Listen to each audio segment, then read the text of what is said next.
السلام عليكم البنات، لاباس عليكم بخيرين؟ نتمنى تكونوا بخير وعلى خير وبصحة جيدة، ورمضان مبارك سعيد وعواشركم مبروكة. اليوم ان شاء الله غادي نشارك معكم واحد الحلوة اللي هشيشة وبنينة بزاف بزاف بزاف. ان شاء الله غادي تجربوها، واللي داقها عندكم اكيد غادي يسولكم على المقادير كما كتشوفوا معايا شكلا ومذاقا. هذا الفيديو ان شاء الله غادي نعطيكم المقادير بالعربيه، اكيد بالريفيه. البنات اللي ما كيعرفوش الريفيه غادي ياخذوا هذه المقادير ان شاء الله ويتفرجوا في هذا الفيديو. نتمنى تفرجوا فيه من الاول حتى الاخير ان شاء الله. وبسم الله نبداو المقادير. هنا عندي 250 غرام ديال الزبده تكون بحراره المطبخ، وعندي 3 د الجبن المثلث، و5 د المعالق ديال السكر كلاصي، قبصه ملح، وجوج د البيضات، كأس ديال اللوز اللي محمر ومطحون، تقدروا تحمروه في الزيت او لا تحمروه في الفران. عندي واحد الساشي ديال الزا او لا خميره الحلوى ما يعادل 8 غرام. عندي واحد الساشي ديال الفلو ديال الفاني او لا ديال الكراميل، انا ما لقيتش ديال الكراميل استعملت غير ديال الفاني. وعندي واحد الكاس ديال النشا او لا مايزينا، وعندي كاس ونص ديال الزيت ما يعادل 170 مليلتر. انا عبرت في هاد الكيسان شويه صغارين، على داك الشيء درت كاس تقريبا ونص. وهنايا البنات ان شاء الله غادي تخلطوا هاد الخليط، واكيد الدقيق كيبقى حسب الخليط. المهم هاد الحلوى ما خاصهاش تجي قاصحه بزاف باش كتجي هشيشه. الا كثرتوا فيها الدقيق بزاف غادي تجي لكم شويه قاصحه. السلام عليكم، تحرى منين ومشتجانت مليح لاباس؟ تمني غتيري تمارة مليح ان شاء الله، ورمضان مبارك سعيد. تمني غتيري تزومنت الصحه الدرهنا دمني تمنى ورنشنتي ان شاء الله يا ربي. نهارا كيش نتشارك غير نباستيليس نكونها فا تسد ثشنا التصدي المذاق، واني كنت غيقاسن اش نتي سقسا من دايس يخرق نزيل المقادير. ان شاء الله هذاش نتعجب، وان شاء الله تقد بارطاجي فيديو ياينو، واكيد كي غاشنت فيديو يا قبر رعيد زي شويت باش تني ويقين عاد باستيليس. اتي قد جرب الوصفه يا وذي الشيء يتصل المقادير. ممش تواني انت كي داني تاقير 250 غرام دهن، غير سرتا كيسو وني المثلث، غير يسر كاس دوزين نزجت الكيسان نديهم مزيانا. المهم 170 مليلتر نزجت. غير يسيج نفلو الفاني ما كنت الفاني نيغ كراميل كيف غير دايس يجن كاس مايزينا، تنايت متجارين جي خنتار نكا غير مي خلط كلشي الخليط نيز غير مايزينا غير يعني عاد اثنين متجارين. المهم اتخلط انت كلشي ان دائما يتغيما حسب الخليط. ديجن الزا تزقوخت 8 غرام. المهم ان يتخسى ودي سكتان شي انا الطاس يتخسى الطاس شوي تاشتي نص يعظم باش تزد باستيليس نص يعظم. المهم كنين تجغ اثي حرامينك فيديو فرجة ممتعة.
وهنا كما كتشوفوا البنات بعد ما خلطت العجينه ديالي وخليتها تحت واحد ربع ساعه او 20 دقيقه على حسب الوقت اللي عندكم.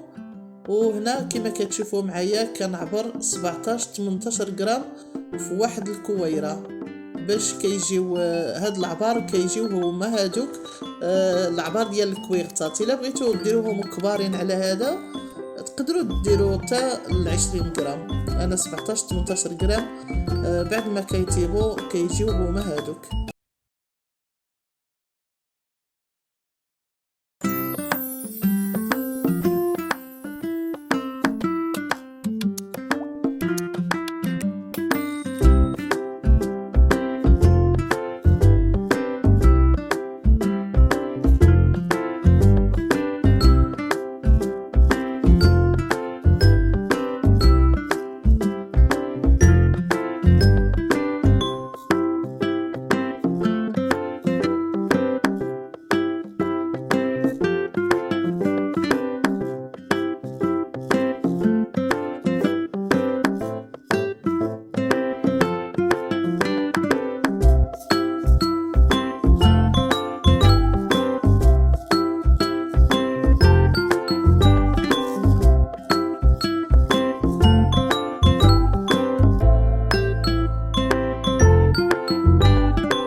وهنا بعد ما درت الحلوه ديالي في الفران خليتها طيب على خاطرها. وكما كتشوفوا الفران شعلته على 200 درجه الفوق والتحت مع الفرفاره.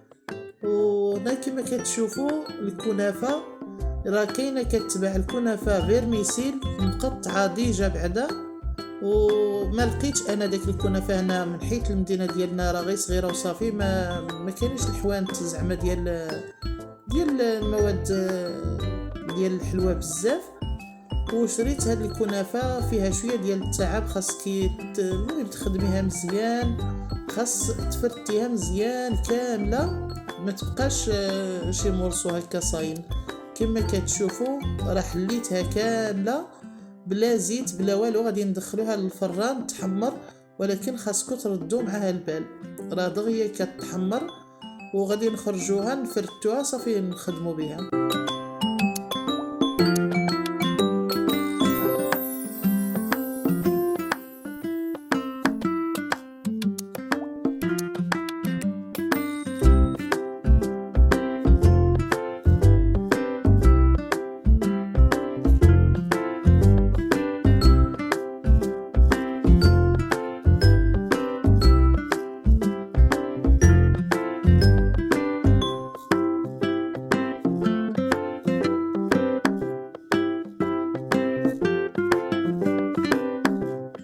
صافي بعد ما تحمرات الكنافه ديالي كما كتشوفوا معايا خليتها حتى بردات مزيان.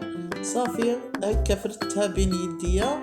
وهنا عندي العسل منزلي كما كتشوفوا معايا انا حضرته في الدار وسخنته واحد شويه، ضروري ما خاصكم تسخنوه واحد شويه. صافي نبقاو نغطسوا هكا في العسل ونقطروها مزيان. صافي نمرمدوها في برميسيل.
البنات الحلوى ديالنا هي واجده، كتجي على هذا الشكل. غادي نزيد نزينها بداك الكويرطات ديال الحلوى. ان شاء الله غادي تجربوا هذه الحلوى واكيد غادي تعجب لكم، وردوا عليا في التعاليق ان شاء الله. نتمنى تخليو ليا شي تعليق يكون زوين بحالكم، وما تنساونيش بواحد اللايك وبارطاج مع العائله ديالكم. اللي بغات تصاوب الحلوى في هذا العيد ديال الكنافه صيفطوا ليها الفيديو ديالي. شكرا، نتمنى لكم عواشر مبروكه وتعيدوا تعاودوا بالصحه والسلامه وكل ما تمنيتوا ان شاء الله. نخليكم في امان الله، مع السلامه، الى فيديو قادم بحول الله.